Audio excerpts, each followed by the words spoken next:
मंच पे उपस्थित शिवसेना के नेतागण संजय राउत जी, सांसद प्रियंका चतुर्वेदी जी, सांसद धैर्यशील माने जी, आनंद दुबे जी और यहां से होने वाले विधायक राजू श्रीवास्तव जी,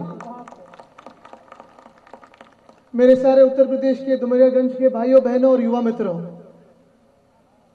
जैसे ही मैं आज महाराष्ट्र से मुंबई से उत्तर प्रदेश में आया, आने से पहले हर एक महाराष्ट्र के जिले में जा रहा था, गांव में जा रहा था, शहरों में बातचीत हो रही थी और सभी को पता था कि मैं उत्तर प्रदेश तो आने वाला हूं, प्रचार सभा लेने वाला हूं।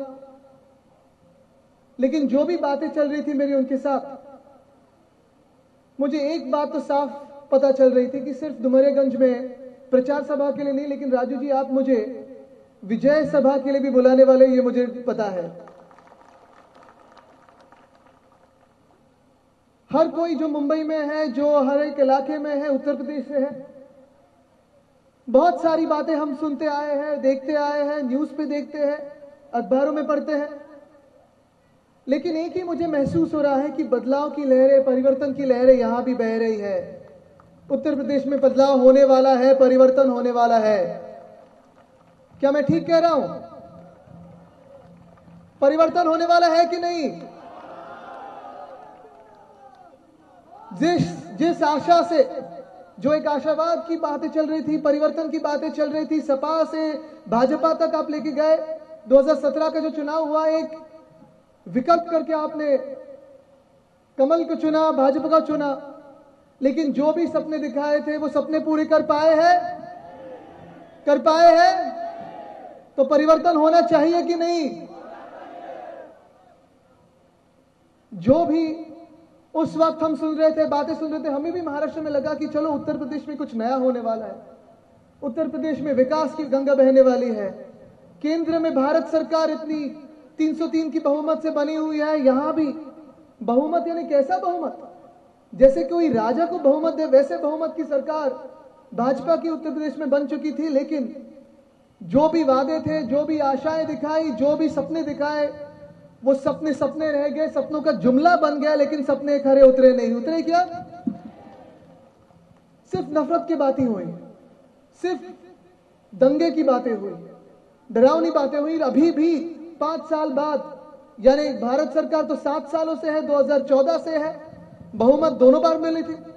अभी भी मैं देख रहा हूं कि उत्तर प्रदेश में जो भारी बहुमत मिली थी 2017 में, 7 साल भारत सरकार के और 5 साल उत्तर प्रदेश सरकार के, भाजपा सिर्फ लोगों को डराते आई है कि ऐसे होगा, वैसे होगा, ये खतरे में है, वो खतरे में है, लेकिन खतरे में कोई हो नहीं सकता। ये श्री राम की भूमि है, श्री राम की भूमि है,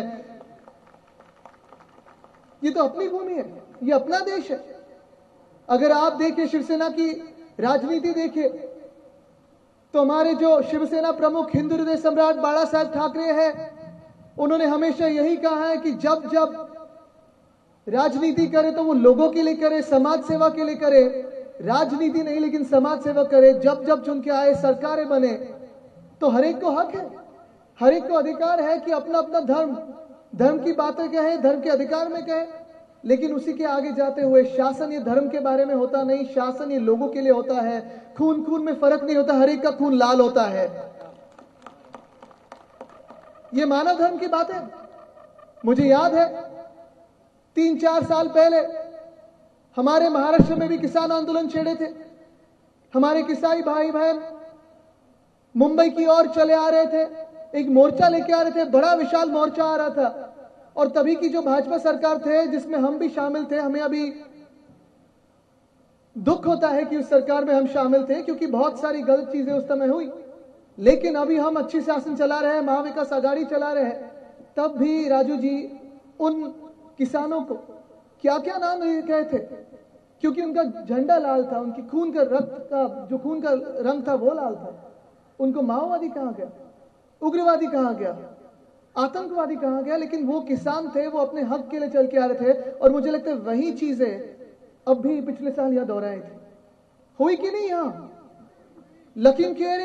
लखीमपुरी कौन भूल चुका है? कोई भूल चुका है?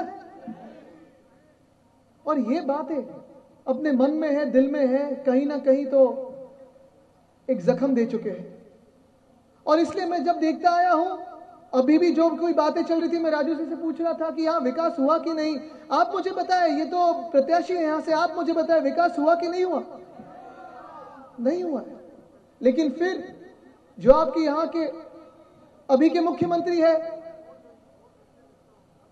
जो कल के चुनाव के बाद भूतपूर्व मुख्यमंत्री बनेंगे, वो जब हमारे मुंबई में आते हैं, कभी कभी अलग राज्यों में जाते हैं, जो हमारे अखबारों में बड़ी बड़ी एड्स देते हैं कि इतनी इन्वेस्टमेंट आई, इतनी फैक्ट्री आई, इतने रास्ते बने, ऐसे हुआ। सच में अगर आओ तो रोजगार बढ़ा है कि बेरोजगारी बढ़ी है?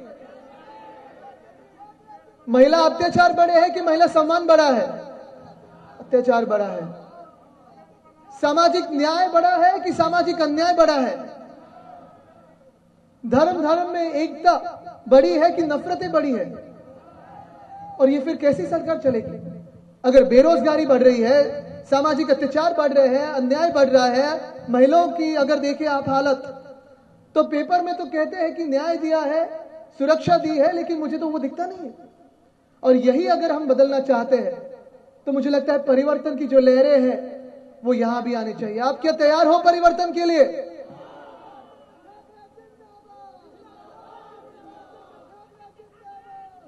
परिवर्तन का प्रतीक कौन होगा?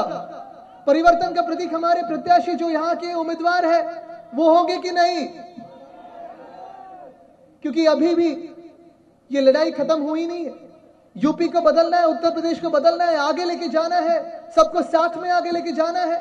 भेदभाव की राजनीति, नफरत की राजनीति गाड़नी है, सबको एक साथ प्यार से आगे जाना है। और मुझे लगता है इसी के लिए हम सब साथ में आए हैं।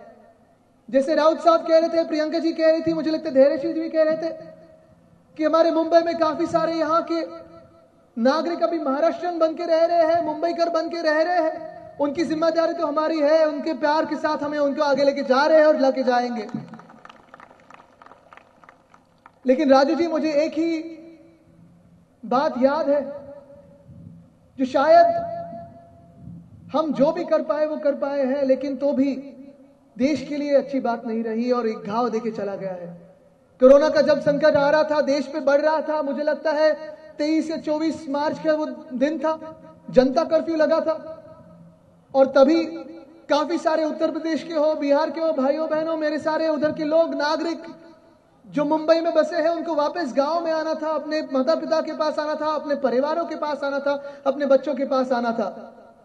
सारी भीड़ उमड़ चुकी थी। हमारे कुर्ला स्टेशन हो, छत्रपति शिवाजी महाराज टर्मिनस हो, अन्य शहरों में भी काफी भीड़ उमड़ चुकी थी। सारे लोग ट्रेन के स्टेशन पे गए थे और पूछ रहे थे कि ट्रेनें कब छूटेगी, यहां से हम गांव कब जा सकेंगे, हमारे परिवारों के पास कब जा सकेगा, मेरे माता पिता के आशीर्वाद कब ले सकेंगे। और तब हम स्वयं फोन कर रहे थे, मुख्यमंत्री उद्धव साहब ठाकरे, महाराष्ट्र के मुख्यमंत्री भी फोन कर रहे थे भारत सरकार को कि यहाँ के सारे नागरिक जो है, बिहार के हमारे भाई बहन हो, उत्तर प्रदेश के भाई बहन हो, डुमरियागंज के भाई बहन हो, वो सारे वापस अपने माता पिता के पास जाना चाहते हैं। कृपा करके ट्रेनें छोड़े, क्योंकि उनको अपने घर जाना है, देखना है कि माता पिता के पास कोई है कि नहीं है। संकट तो बढ़ रहा था, कोविड का संकट बढ़ रहा था, और तो भी भारत सरकार मानी नहीं। 1 मई तक वो ट्रेनें बंद रखी। ये कैसी शर्मनाक घटना थी। और अगर आप देखते होंगे, टीवी पे भी चल रहा था सब कि काफी सारे काफले के काफले वहां से चल के आ रहे थे, लोग चल के आ रहे थे, महिलाएं अपने छोटे बच्चों को चल के आ रहे थे। और तभी उसी शाम को मुख्यमंत्री उद्धव साहब ठाकरे, जो महाराष्ट्र के मुख्यमंत्री है, उन्होंने एक अपील की, टीवी पे की, रेडियो पे की, हर जगह की कि ये देश अपना है, हम सारे लोग एक साथ है, ये कोरोना का संकट हम एक साथ लड़ सकते हैं। कोई भी अपने गांव मत जाइए, मुंबई भी आपका गांव है, मुंबई में आप रहिए, हम आपके ख्याल करेंगे। अगले 2 महीने तक राजू जी, अगले 2 महीनों तक मुंबई में भी, पूरे महाराष्ट्र में भी 500 से अधिक हमने कैंप्स लगाए। 3 बार का खाना पीना हो, योगा की कैंप्स हो, हेल्थ चेकअप्स हो, ये सारे करके जब ट्रेनें शुरू हुई, तब भी सबसे शर्मनाक घटना यह थी कि रेलवे ने टिकट कटवाने के लिए भी पैसे मांग रहे थे। और तभी मैं गर्व के साथ कह सकता हूं कि टिकट जो काटे हैं, टिकट की जो पैसे हैं, वो हमारे सीएम रिलीफ फंड से आए और हमने साथ में दिए हैं।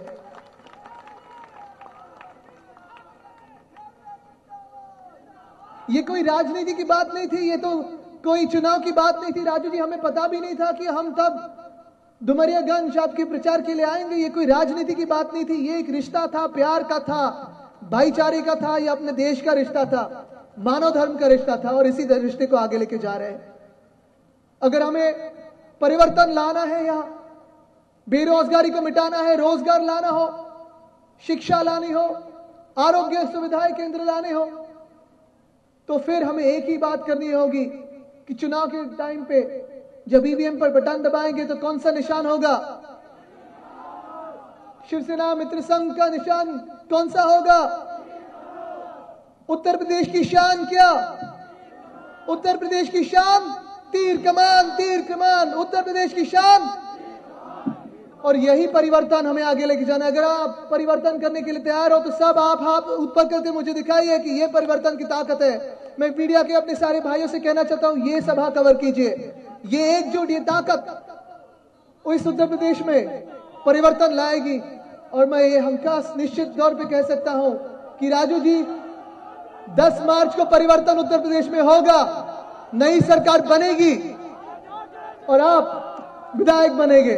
धन्यवाद। जय हिंद, जय उत्तर प्रदेश, वंदे मातरम।